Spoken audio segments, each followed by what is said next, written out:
I was, Yeah, at he's one been point trying in to the say so evolution it's of a long the time. program, I was supposed to be on this panel. Yes. And so I'm moving up to occupy that seat and take advantage of it.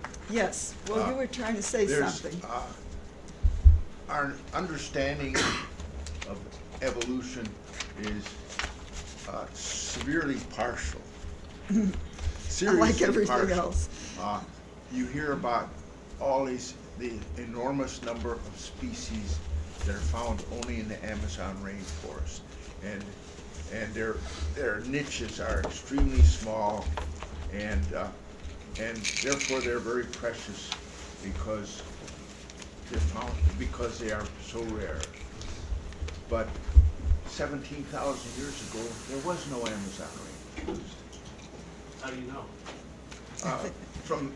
Well, I don't know, but Oh, thank you. research indicates that the rainforest was present in very limited and impoverished forms as riverine forests, forests along rivers, and on the slopes, the eastern slopes of the Andes. And all this has developed these very limited niches that are exceedingly diverse with their biota that occupy them, have developed in a remarkably small period.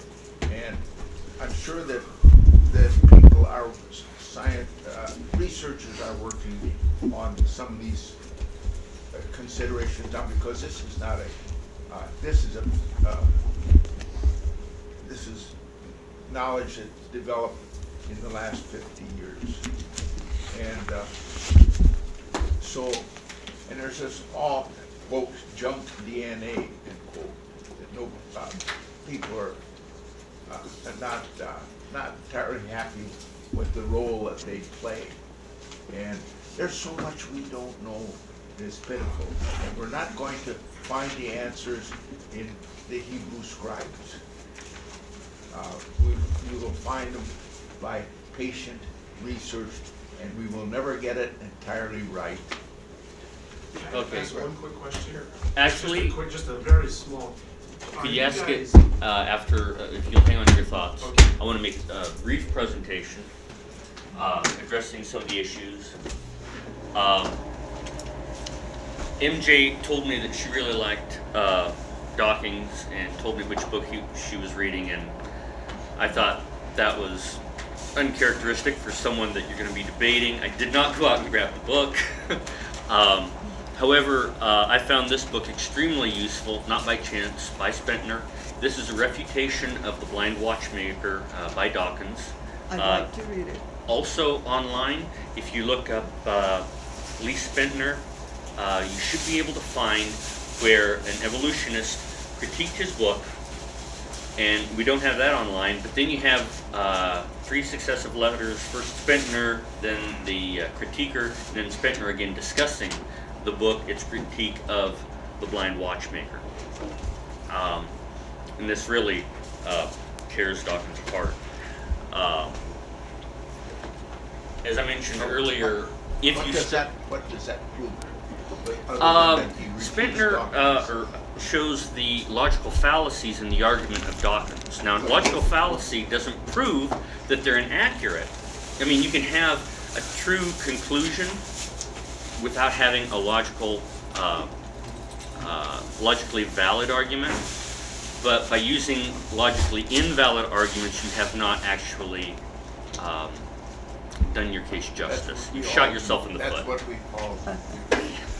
I heard this. Yeah, go ahead and write that down.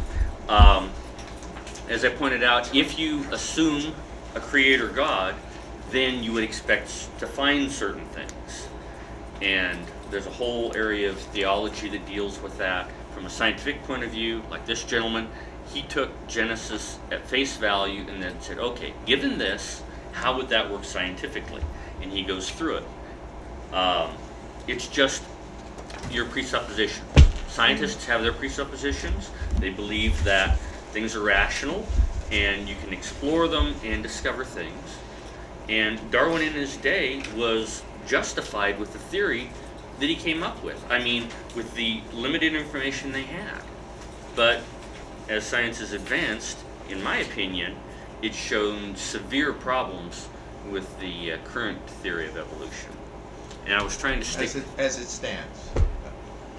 Yeah, now we're also dealing with two different things here. We're dealing with religion, which is absolute knowledge, certainty, and you're dealing with science, which is probability. They're two different ways of looking at the world, two different ways of looking at problems.